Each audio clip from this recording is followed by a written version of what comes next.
E aí galera, eu sou a pastora Juliana Batista, da comunidade cristã Nova Geração. Que você seja muito abençoado com essa palavra. Deus te abençoe. Boa noite. É uma honra poder estar aqui ministrando para vocês. Um prazer imenso estar nessa noite. Vou buscar uma criança aqui, ó.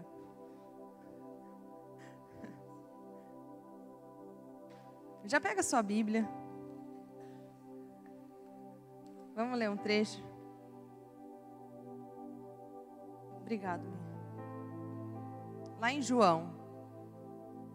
Vou ficar em pé?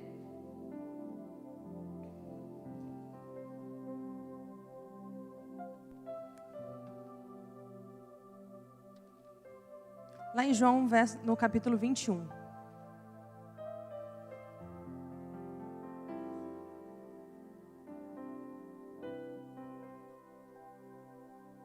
Amém? Algum tempo depois, Jesus apareceu de novo aos seus discípulos, à margem do mar de Tiberíades. Simão Pedro, Tomé, chamado Dídimo, Natanael, que era de Caná da Galileia, os filhos de Zebedeu e mais 2 de seus discípulos estavam juntos.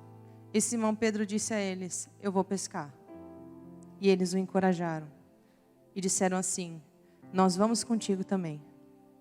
Saíram e logo entraram no barco, mas naquela noite nada pegaram. Entretanto, ao clarear da manhã estava Jesus na praia, mas os discípulos não perceberam que era ele.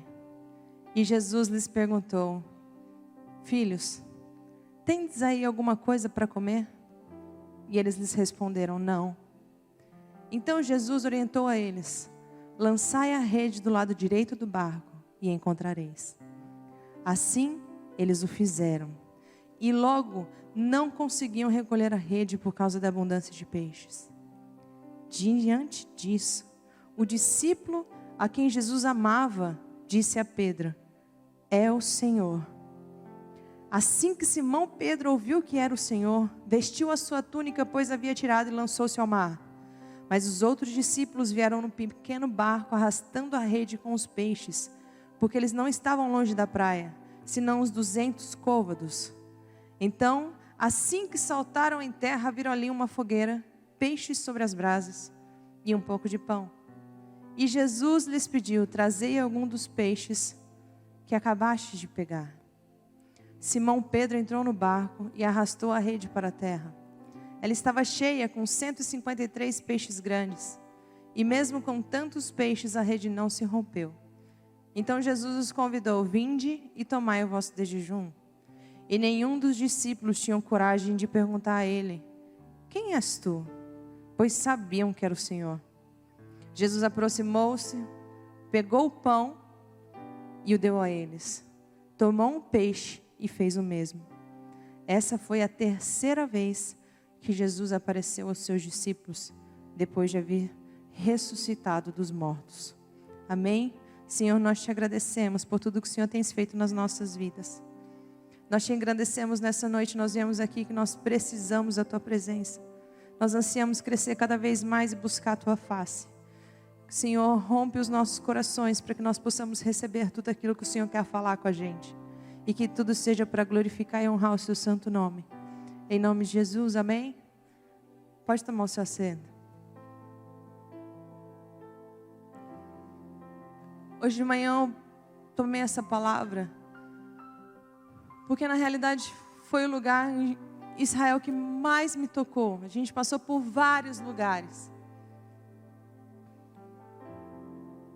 E foi o lugar que eu senti muita presença de Deus. Eu brinquei, minha irmã virou para mim e falou assim: Juliana. Falei: que foi? A gente estava assim, porque a gente estava tremendo, né? Então ela veio baixinho. Estava muito frio. Ela falou assim: você não está achando estranho? Eu tô toda arrepiada. Eu falei: e eu tô morrendo de vontade de chorar. Eu estava engolindo choro. E tinha várias pessoas no lugar. E eu estava ali naquele lugar onde Jesus havia preparado os peixes para os discípulos. E nesse trecho, Jesus fala bastante comigo. Toda a nossa vida nós caminhamos, nós buscamos descobrir quem nós somos, dia após dia. Que muitas vezes, na realidade, é afirmado pelas pessoas quem nós somos, pelos nossos pais, por autoridades nas nossas vidas, que afirmam quem eu sou. Mas para nós, cristãos que conhecemos a Cristo, nós precisamos conhecer em Deus sobre quem Ele é e quem nós somos para Ele, para nós podermos cumprir o chamado que cada um de nós temos para ser estabelecido na terra. Então nós buscamos dia após dia, muitas vezes aceitações, só que durante esse caminho, desde a nossa infância, que nós fomos afirmados de quem nós somos, nós sofremos. Muitas pessoas sofreram abusos, não estou falando nem de abuso mesmo, estou falando de, às vezes, abuso psicológico, que eu acredito que é muito pior do que qualquer outra coisa. Então nós sofremos todos os dias. E na realidade, quando você é criança, você não sofre para o que você faz, porque depois, quando você é adulto, você sofre as consequências dos seus atos. Mas quando criança, fizeram com você sem você pedir, te agrediram verbalmente, te desfizeram do seu jeito, te falaram algo que você não queria, e muitas vezes as pessoas ficam fracas com isso e outras ficam fortes demais ao ponto de agredir as outras. E é sempre assim. Pessoas que defraudam já foram defraudadas na busca da nossa identidade. Nós sofremos rejeições. E eu falei assim, nossa, mas na nossa época não era cheio de mimimi. Falei, não era, mas a gente sofria.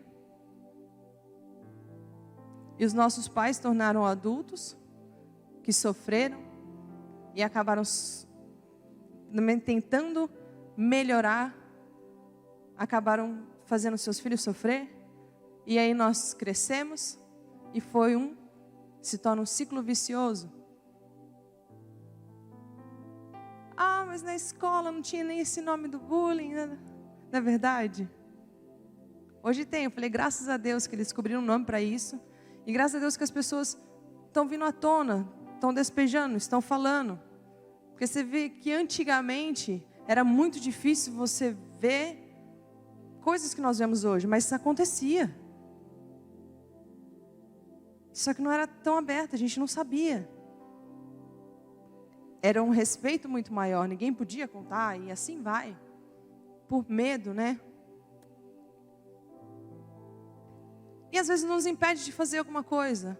Ah, mas eu não consigo deixar minha empresa aberta porque meu pai sempre falou na minha vida que eu não prestava para nada.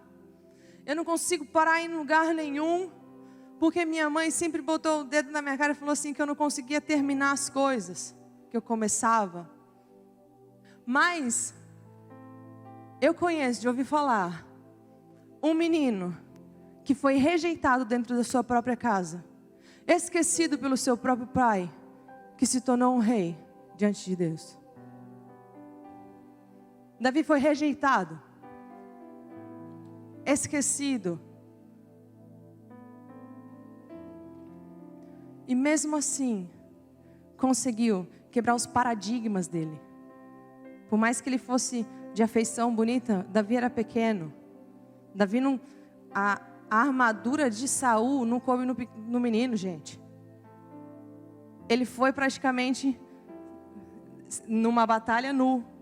Ele foi de roupa normal, mas para uma batalha, ele foi sem o traje especial. Porque quando colocou nele, coitado, ele não aguentava nem a armadura. Mas um homem de Deus, no meio de tudo isso, foi levantado para afirmar quem ele era em Deus. E Samuel se levanta, mesmo contestando a Deus, porque eu acho que ele tinha um quezinho com Saul.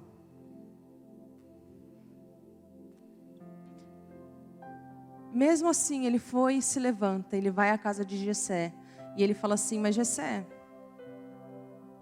ele já olha para o primeiro, porque É normal, né, gente? O cara vai lá e chega assim, eu preciso ungir um dos seus filhos rei. Então vem aqui, esse bonitão, fortão, chefe de um exército. É a cara dele. E muitas vezes nós olhando para situações, nós recebemos algo que você fala, não é para mim. Nós nos menosprezamos. Achamos que nós não temos capacidade disso. Mas Jesus fala, não, você é assim. Não importa a tua estatura, não importa a sua debilidade. Mas aquilo que eu planejei para você, você é capaz de fazer. Porque ele fala assim para Samuel, eu não vejo como você vê. E ele chega, e lá em 1 Samuel 16, 13, fala assim, que a partir daquele dia, o Espírito de Yahvé assenhorou-se de Davi. Tornou-se Senhor. Se apossou dele. Começou a dar o direcionamento. E o diabo apressadamente se levanta contra ele.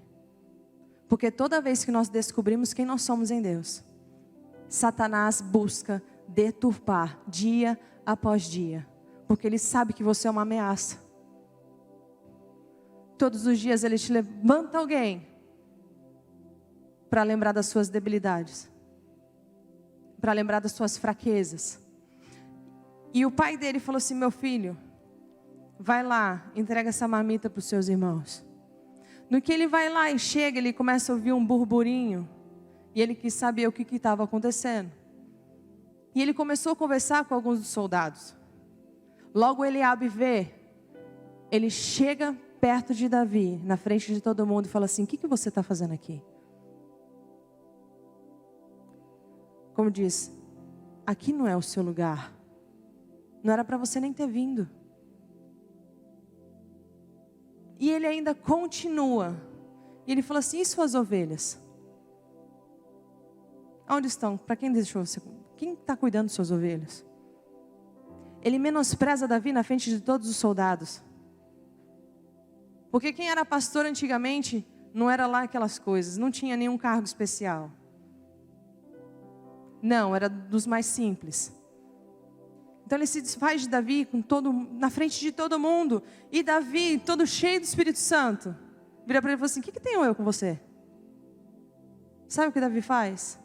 Ele não retruca, ele não briga, ele não sai chorando para a casa do pai dele. Eliabe acabou comigo. Me humilhou na frente de todo mundo. Nunca mais que ele passe fome. E ainda dei a marmita dele, devia ter jogado no chão. Dragão. Não. Davi vira as costas para ele e vai procurar outros homens. E começa a conversar com eles. O que está acontecendo? E ele torna a solução de um problema de uma nação.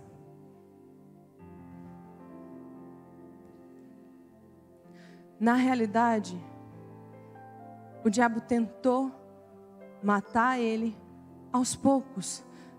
Só que nós temos que parar, nós não podemos mais usar os nossos abusos, as nossas tristezas, aquilo que aconteceu com a gente lá atrás, como justificativa dos nossos erros. Sabe por quê, pai, eu não consegui ser rei? Porque Eliabe acabou comigo no campo de batalha. Sabe por que eu não consegui fazer o propósito de Deus aqui na terra? Porque eu fui rejeitado? Porque eu fui humilhado? Não! O cara foi para cima. Ele tinha relacionamento com o Senhor. Ele acreditou, ele sabia quem ele era. Mesmo na sua estatura, ele falou assim, eu não sei o que Deus vai fazer comigo, só sei que alguma coisa ele tem para mim. E de um rejeitado, ele torna um rei. Deus naquela época torna uma órfã, uma rainha. E também torna um copeiro em engenheiro. Neemias era copeiro. Tinha uma classe muito boa, porque antigamente os copeiros eram bem tratados, comiam tudo da mesa do rei, tinha bom salário. e também moravam no palácio. Ele não precisava pegar essa bucha, gente. Só que Deus falou no coração dele: vai.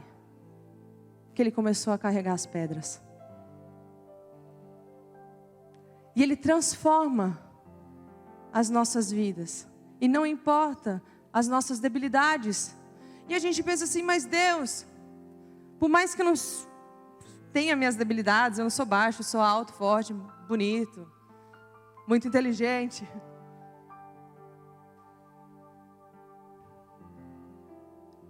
Eu tenho meus erros. Eu tenho um passado. Como é que o Senhor vai me levantar para alguma coisa? Eu não mereço tamanha honra. Mas Ele transforma as nossas vidas. Da mesma forma que Ele transformou um rejeitado num rei, uma órfã em rainha, um copeiro em engenheiro, Ele transformou um assassino. Um cara que corria atrás dos cristãos, perseguia, matava, em o maior evangelista da história. Saulo era um homem que tinha um coração totalmente maligno, que apedrejou, que matou. Ele fez parte. Quando Estevão foi apedrejado, os homens entregaram as roupas dele no pé de um homem chamado Saulo. E que o Senhor transformou ali em um propósito e firma a identidade dele através de um homem de Deus. Deus fala com ele.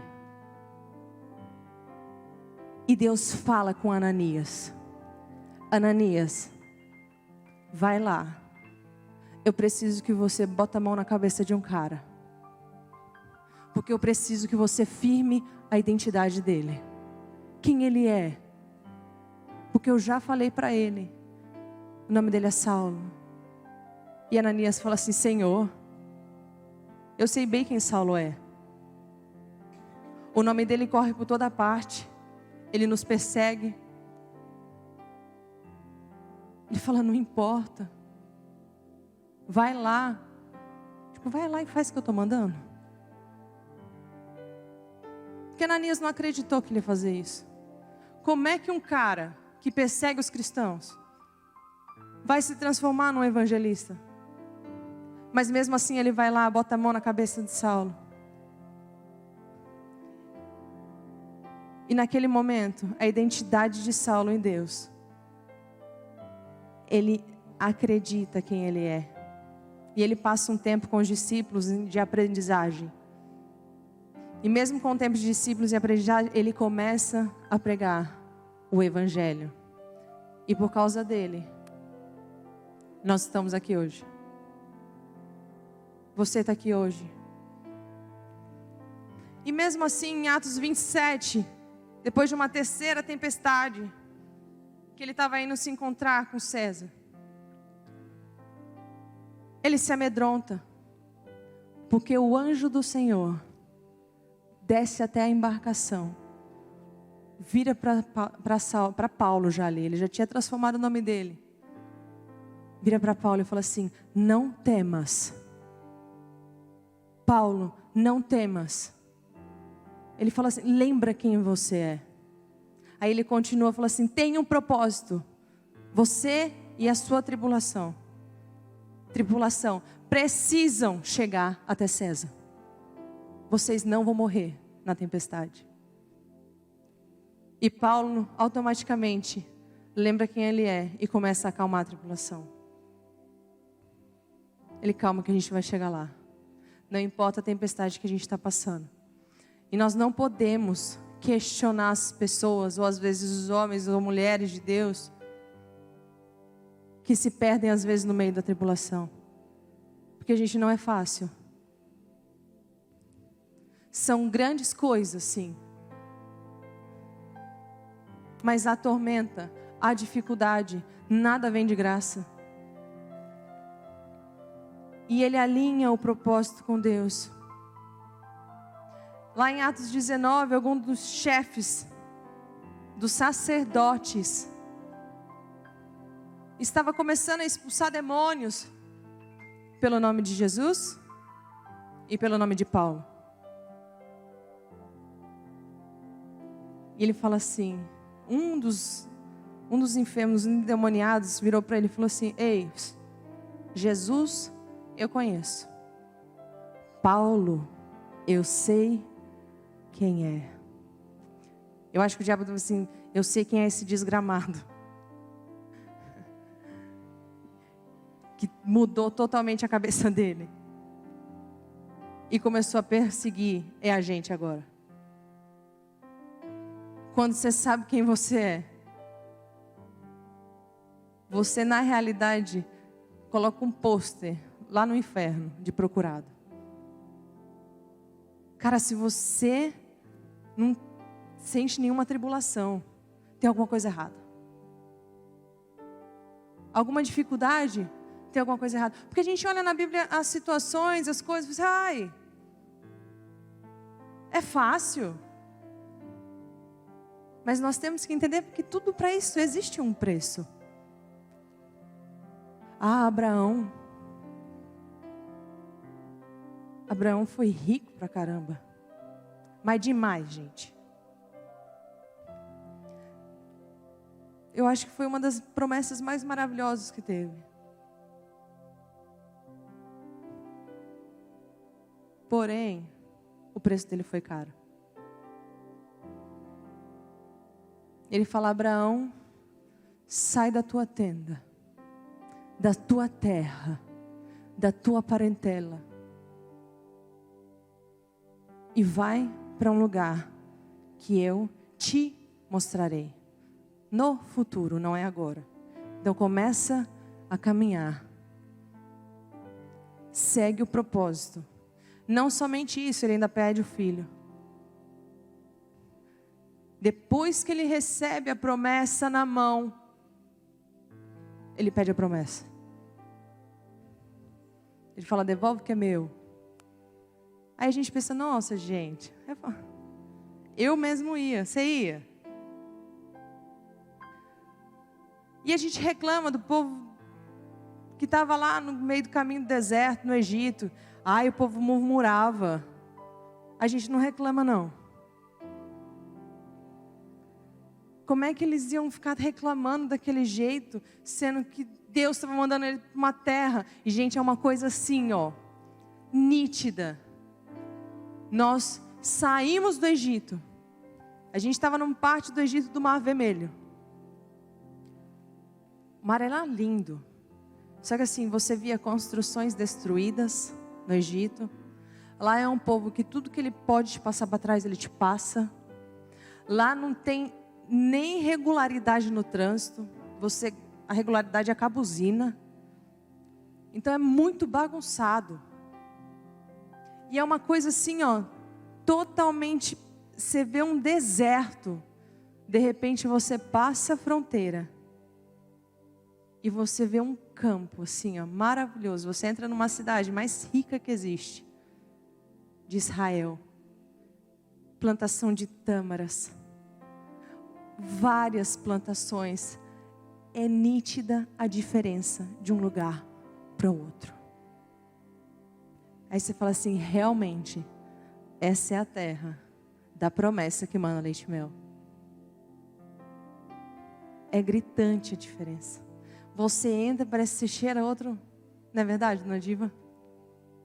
Outro lugar. Aí você fala assim: nunca mais eu venho para o Egito. Já vim, já subi um monte, não volto mais lá.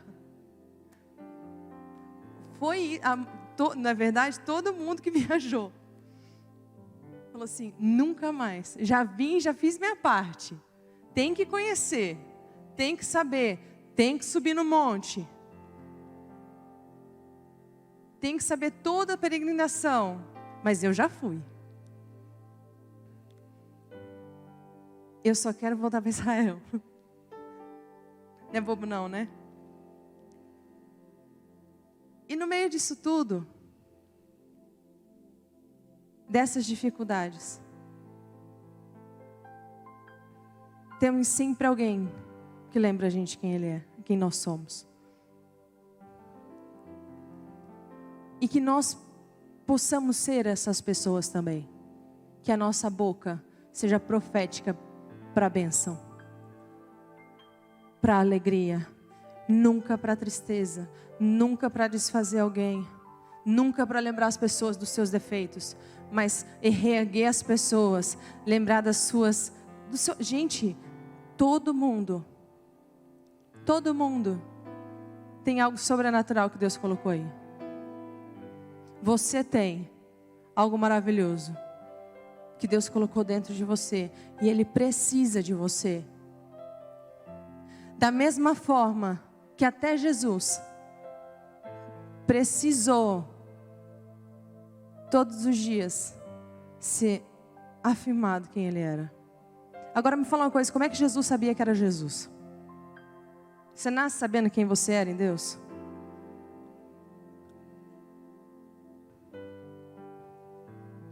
Maria, José, filho, Isabel. Nossa, Jesus, você não sabe. Quando sua mãe chegou grávida lá em casa, você não sabe o que aconteceu com João Batista dentro de mim. Ele quase me matou. Porque, gente, dói mexer assim, sabe? Era muito unção. Jesus, você é escolhida. Veio um anjo, filho. Você é de Deus. Você é celestial. Você tem um chamado importante na terra. Você precisa cumprir ele. Então que sua boca para os seus filhos sejam sempre assim. Vai para frente, filho. Você é especial. Deus tem um propósito para você. Às vezes você não sabe ainda quem você é. Mas você vai chegar lá, você vai descobrir, a gente vai orar junto. Se ele caiu, levanta. Nossa, você faz isso de novo. Mas cara, como você é desastrado. Para de fazer isso. Para de fazer aquilo. Nossa, que medroso. Então, leve todos os dias palavras de alegria dentro da sua casa. Eu tenho certeza que os meus filhos já não vão sofrer aquilo que eu sofri. E eles crescem, eles nasceram dentro da igreja. Existe muita diferença nisso.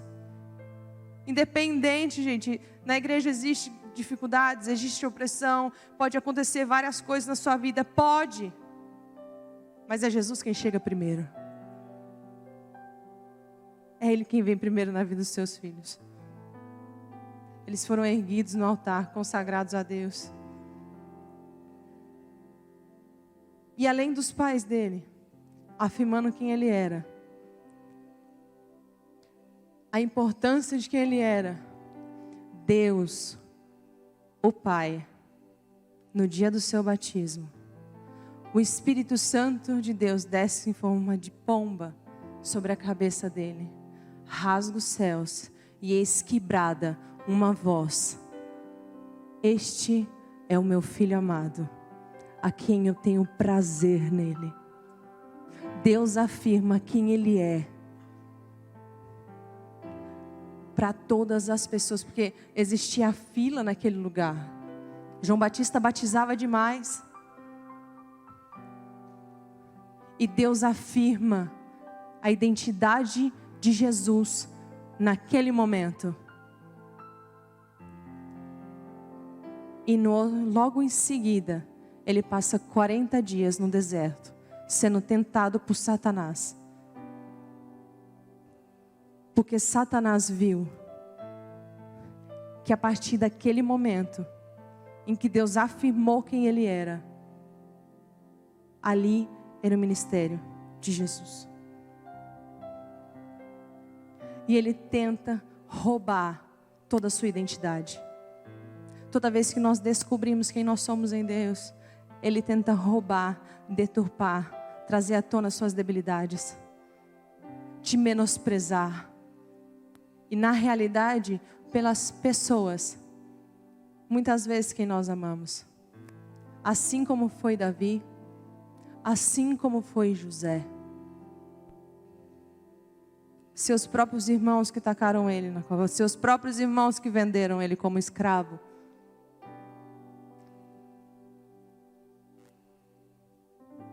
As coisas que mais machucam a gente são quando são faladas pelas pessoas que nós amamos.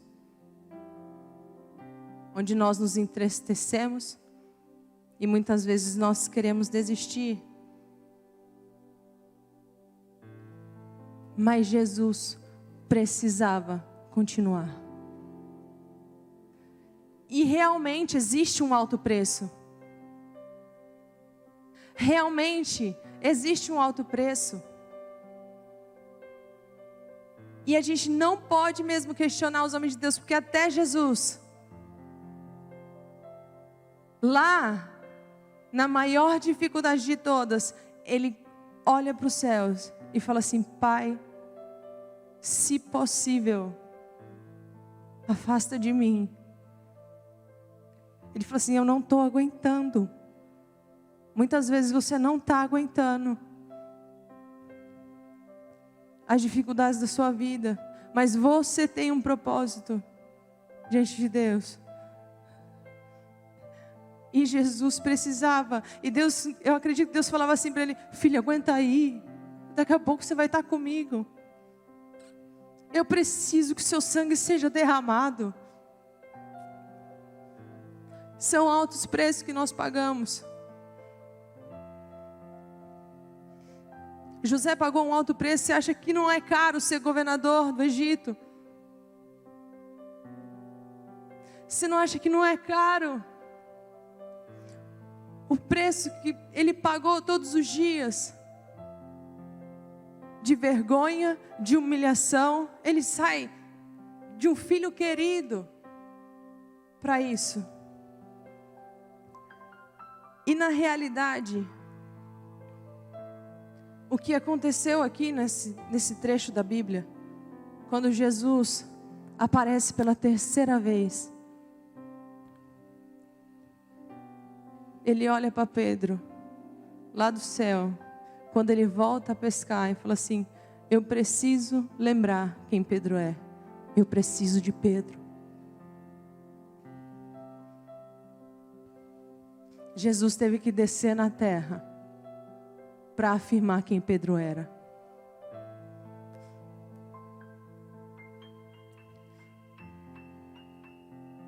Quando João lembra quem ele era, porque ali é a segunda pesca milagrosa.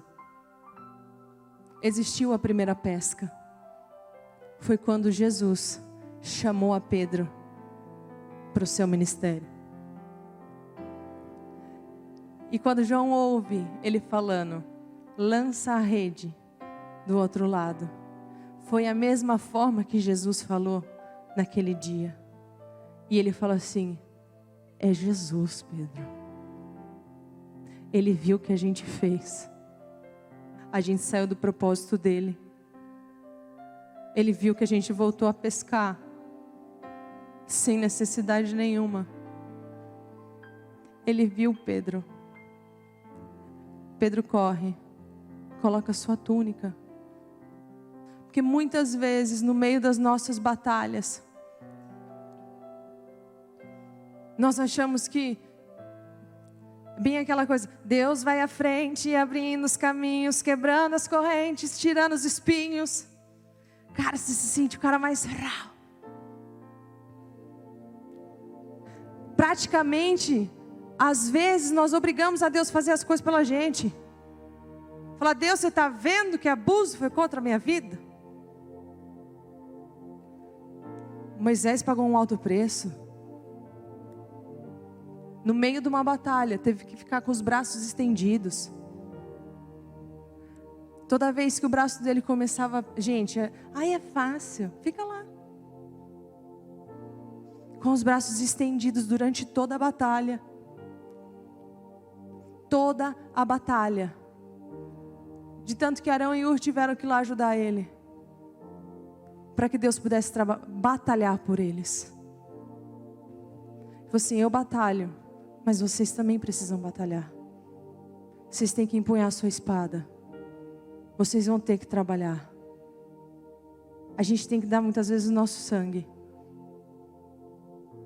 o nosso tempo, o nosso esforço.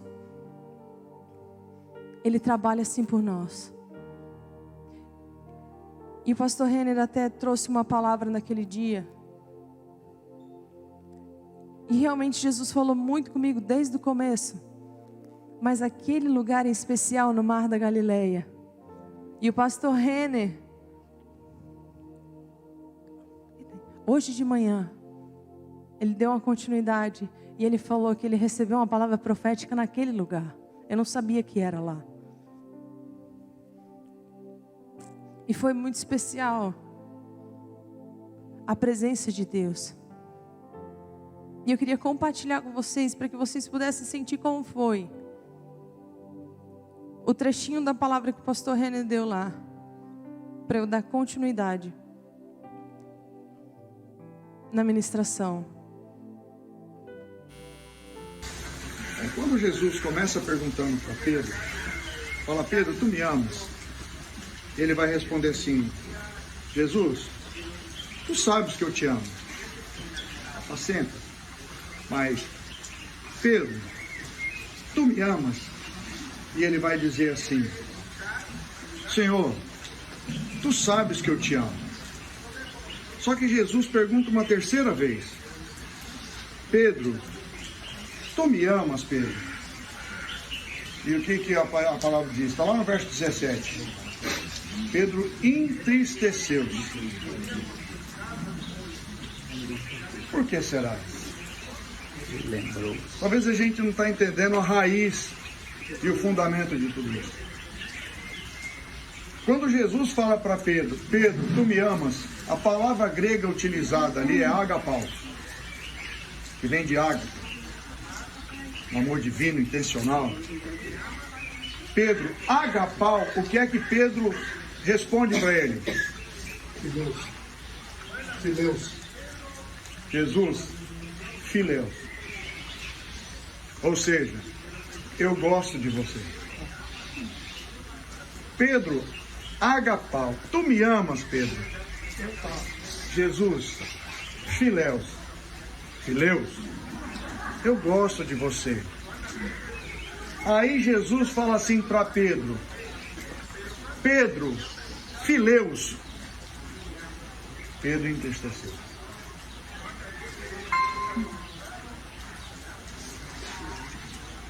Cadê os casais aqui? Imaginem o pastor falando para a pastora. Não, vamos mudar, né? A mulher falando para o homem: meu bem, você me ama? Aí ele responde assim para ela: você sabe que eu gosto de você. Começa um divórcio. Imagina a pastora Miriam ouvindo: eu gosto de você. Irmãos, nós realmente amamos a Cristo. O pastor vai fazer o louvor. E ele falou muito bem: essa palavra amor é muito séria. Quando ele está dizendo: tu me amas, que você está pronto de morrer por mim? Você está pronto, Pedro, porque você já repetiu lá no passado. Você foi peneirado e não percebeu. Então, na hora que o pastor Silvio for... Porque o que é o amor? É a nossa esposa. Se precisar do nosso rim, irmão, é como se Jesus estivesse falando para ele assim: se eu tiver problema, você dá o teu rim para mim? Aí você vai falar: eu preciso orar.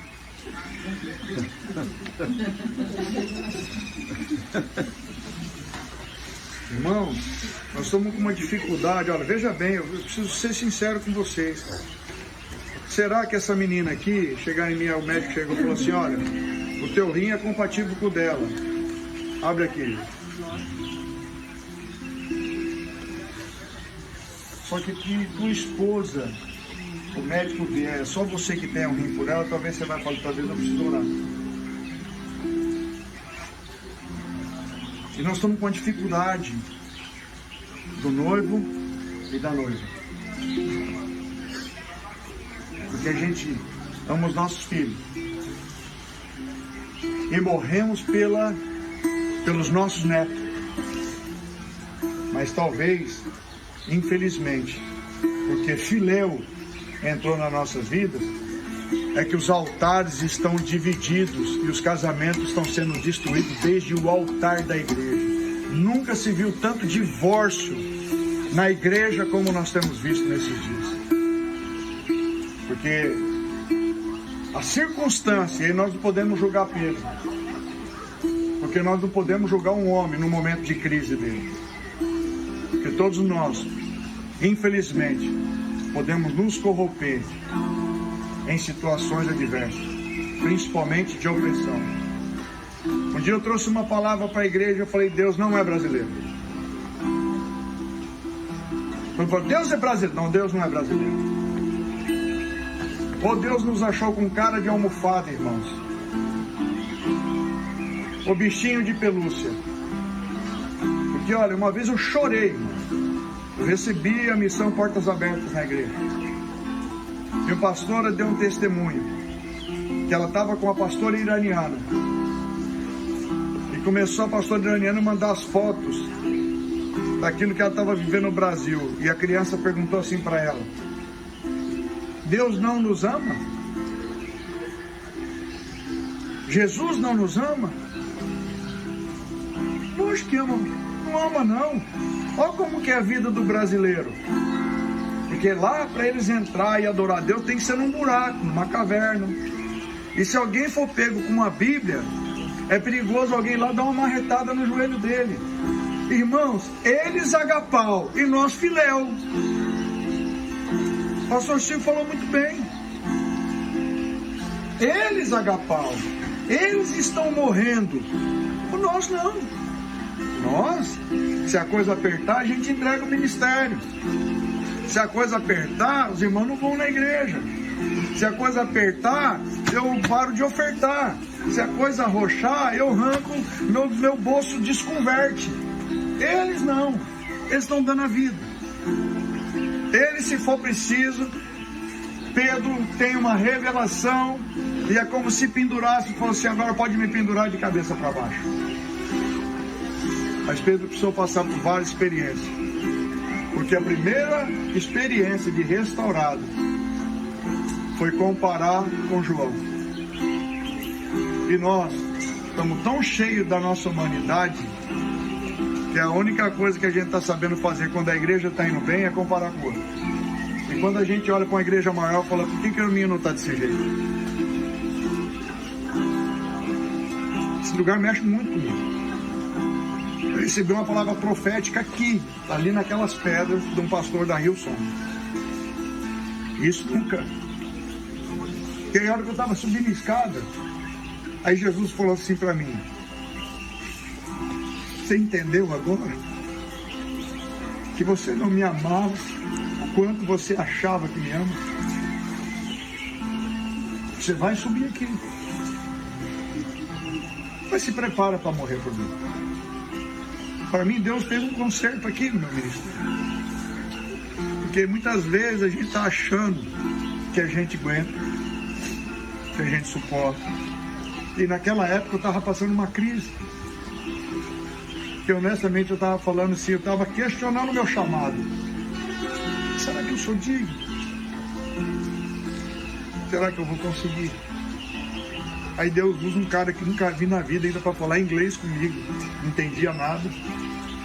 E aí alguém vem, interpretou. E aí ele está dizendo, não sei se vocês repararam, eu sou uma pessoa que eu gosto de abraçar muito. E uma das frases era, você não sabe o peso que tem o seu abraço de pai. Porque Deus vai enviar órfãos diante de você, para que você possa abraçá-los. Queria que você fechasse seus olhos.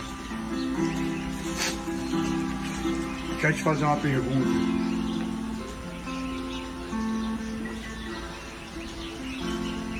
Dentro da nossa sinceridade, Jesus está dizendo para você, tu me amas, agapau.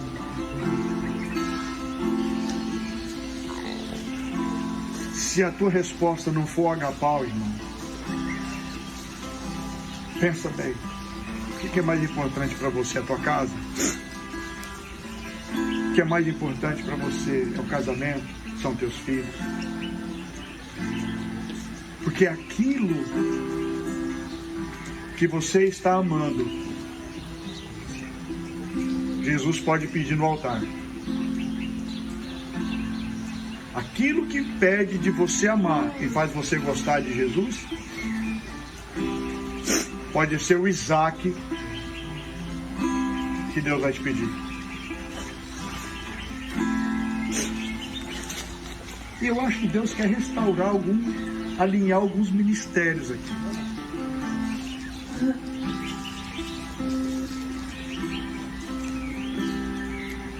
Então deixa o Senhor falar o teu coração. Amém? Hoje de manhã eu cortei, agora eu deixei toda a parte. Bastante gente caiu no choro. Eu vi que eu não continuei, mas a partir do verso 15, Jesus começa a restaurar o ministério de Pedro. Foi quando ele começa a fazer as perguntas. Pedro, tu me amas? É como se ele falasse assim: Pedro, você tem certeza? Você tem certeza mesmo? Tu me amas, Pedro? Sabe por quê? Porque você vai ser encarcerado por minha causa. Você vai sofrer injúrias por minha causa. Pedro, você tem certeza, Pedro, que você me ama? Porque eu vejo a sua morte lá na frente. E sua morte vai ser igual à minha, e nem eu mesmo quase aguentei. Você tem certeza, Pedro? É um preço muito alto que você vai ter que pagar para salvar as outras pessoas. É um preço muito alto que José teve que pagar para chegar a ser governador do Egito. Mas o prazer de José não foi ter riquezas, não foi ter autoridade, não foi salvar o Egito, não. O prazer de José foi quando ele pôde salvar seus pais, sua família e toda a sua nação da fome. O prazer de Neemias foi ver uma cidade restaurada. Não foi o nome dele ser ecoado por todo canto. O prazer de Esther não foi ter se tornado rainha. E mesmo no meio desse caminho, ainda Mordecai teve que chamar a atenção dela. Porque ela teve que chamar a atenção do rei. Ela não poderia chamar o rei. Elas não podiam chamar o rei. Aí ele fala assim: talvez não é por isso que você se tornou rainha. Foi por isso que Deus te colocou neste lugar. E o prazer dela foi ter salvo toda a tua terra da morte. Eles iam matar todo mundo, não ia sobrar ninguém. O nosso prazer não está nas coisas, mas sim o que nós vamos conquistar. Aonde nós vamos chegar, aonde Deus quer te colocar, para Ele te lembrar quem você é. Existe um propósito. Existe um propósito onde Deus está te colocando. Existe um propósito onde Deus está te levantando. Existe um propósito das tuas prosperidades. Existe um propósito daquilo que Deus mandou você estudar, daquilo que Deus você mandou agir, onde Deus tem colocado as pessoas da tua família. Vale a pena? E ele vira Pedro, agapau, muitas vezes ele pergunta isso para as nossas vidas: ei, você me ama mesmo? Imagine Estevão, depois dele ter pregado o evangelho, ser apedrejado. Vale a pena ter entrado no buraco, ter sido vendido como escravo? É muito tempo de tristeza e choro. E às vezes nós questionamos a Deus: Deus, olha essa luta que eu estou passando. cara tá difícil e eu não estou suportando. Dentro da sua casa, dentro do seu trabalho. Fala, Jesus, está difícil. Mas para Davi conquistar um reinado, ele teve que matar um gigante. E sabe que isso me mostra que quanto mais fundo o buraco que te jogam, quanto maior é o seu gigante, maior é a conquista que Deus tem para você. Maior é aquilo que Deus quer fazer na sua vida. Eu acredito que a gente está num tempo que nós precisamos conquistar autoridade na terra. Grandes lugares. Para nós podermos realmente, sabe, entrar com poder de palavra. Falar, não, você não pode fazer isso. Assim como Esther salvou todo o seu povo. Falei, não, naqueles eles não vão tocar. Assim como José veio, numa posição que ele teve. Durante muito tempo, o povo de Israel não foi perseguido, não foi escravizado por causa de José. Porque eles lembraram quem ele era. A partir do momento que eles esqueceram quem José era, eles foram escravizados. Mas lá em Atos 7, quando Estevão está sendo apedrejado, será que valeu a pena tudo aquilo que Deus mandou ele falar? Se não fosse pela palavra de Estevão no coração de Saulo naquele momento. Naquele momento, para ele ter sido o maior evangelista de todos os tempos. Lá em Atos 7 fala assim, contudo, Estevão, cheio do Espírito Santo, ergue seus olhos para os céus e contempla a glória de Deus. E Jesus em pé à direita de Deus, e ele exclama em voz alta, eis que vejo os céus abertos e o Filho do Homem em pé à direita de Deus. Vai valer a pena todo o seu sacrifício. Vai valer a pena por tudo que você está passando, pela sua família. Vai valer a pena, porque nossa vida não está aqui, nossa vida está lá nos céus. E Estevão vê Jesus em pé, esperando por ele. Ele fala no lado de cima, fala, filho, me perdoa, mas vem logo. Vem logo, eu estou te esperando. Eu precisava que você fizesse isso. Eu sabia que isso ia acontecer, mas eu estou aqui de pé te honrando por tudo que você fez, pelas palavras que você lançou e por cada pedra que você está tomando, por cada injúria que estão falando por você.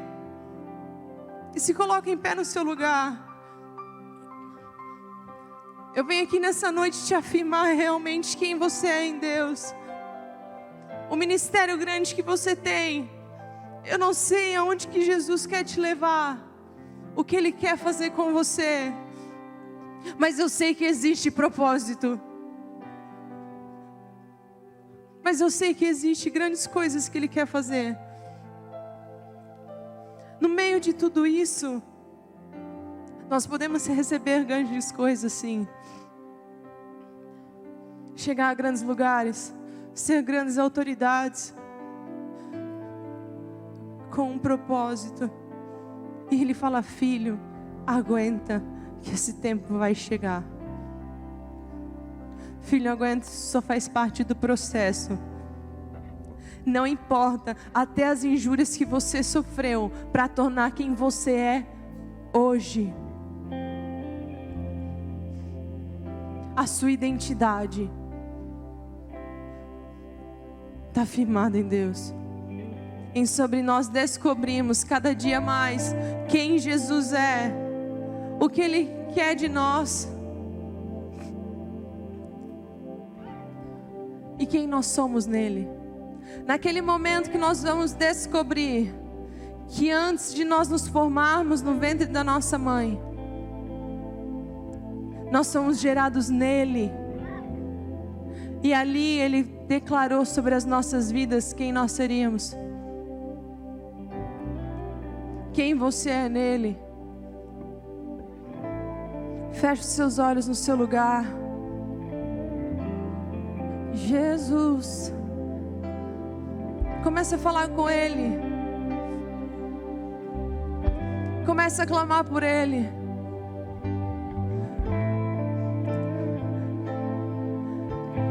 Contempla Ele neste lugar. Contempla Ele onde você estiver. Feche seus olhos. Olhe para os céus. Fita seus olhos em Deus.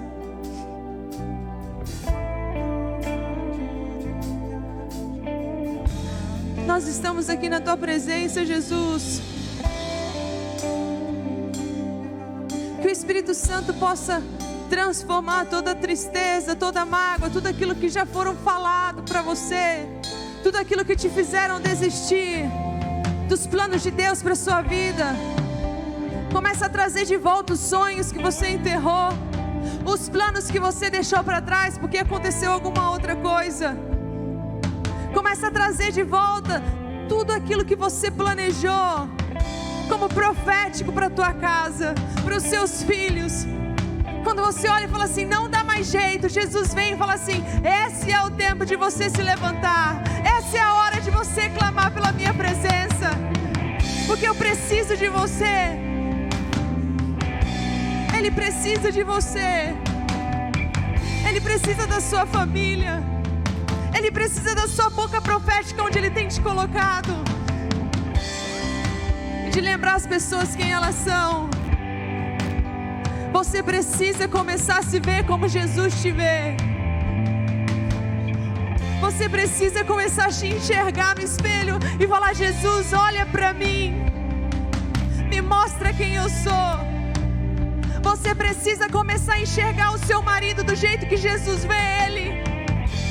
Você precisa começar a enxergar a sua esposa com os olhos de Deus. Os seus filhos como Jesus vê. Eles não são pedra não, não são descaso não. Eles são os sonhos e planos de vida de Deus para a sua vida. Começa a deixar Jesus te mostrar quem você é. A pessoa especial que Ele tem te tornado.